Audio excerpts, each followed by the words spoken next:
नमस्कार मित्रांनो तुमच्या सर्वांचे स्वागत आहे आपल्या व्हिडिओमध्ये.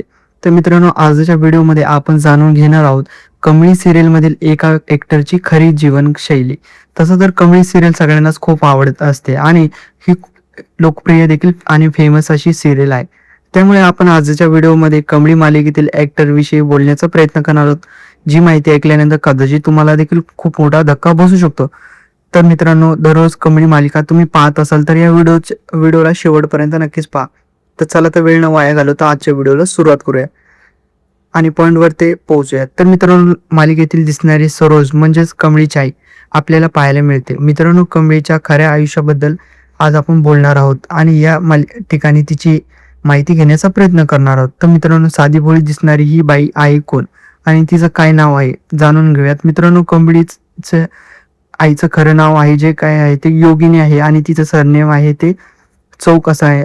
संपूर्ण नाव तिचं आहे योगिनी चौक आहे आणि तिचा जन्म हा मूळचा तर सातारचा आहे मित्रांनो. आणि तिची भाषा देखील त्या साताऱ्याची ठसका दिसून येतो. तर मित्रांनो, तिचं शिक्षण बघितलं तर BA पर्यंत झालेलं आहे. BA ची तिची डिग्री आहे आणि 2024 प्रमाणे तिचं वय चक्क 48 असं सुरू आहे. जरी आपल्याला ती जास्त वयाची वाटत असली तरी देखील मित्रांनो, तिचं वय जे आहे ते 48 असं आहे आणि रिलिजनने बाई ती हिंदू आहे. आणि जाणून घेऊया तिचं मॅरिडल स्टेटस. मित्रांनो, ती मॅरिड आहे आणि तिला खरोखर आयुष्यात देखील 2 मुली आहेत आणि त्या कमळीच्या वयाच्या देखील आहेत. या ठिकाणी मित्रांनो, योगिनीला लहानपणापासूनच अभिनयाची प्रचंड आवड होती आणि तिने आवड जोपासण्यासाठी या ठिकाणी ठरवलं होतं की त्यानंतर मात्र तिला अनेक साऱ्या वेब सिरीजमध्ये आणि हिंदी चित्रपटात देखील मिळाले होतं काम. तिने तिचा ऍक्टिंगचा वारसा पुढे कंटिन्यू केला. तिला आयुष्यामध्ये अनेक पुरस्कार देखील मिळालेले आहेत. मराठी आणि हिंदी पुरस्कार तिच्याकडे भरपूर आहेत.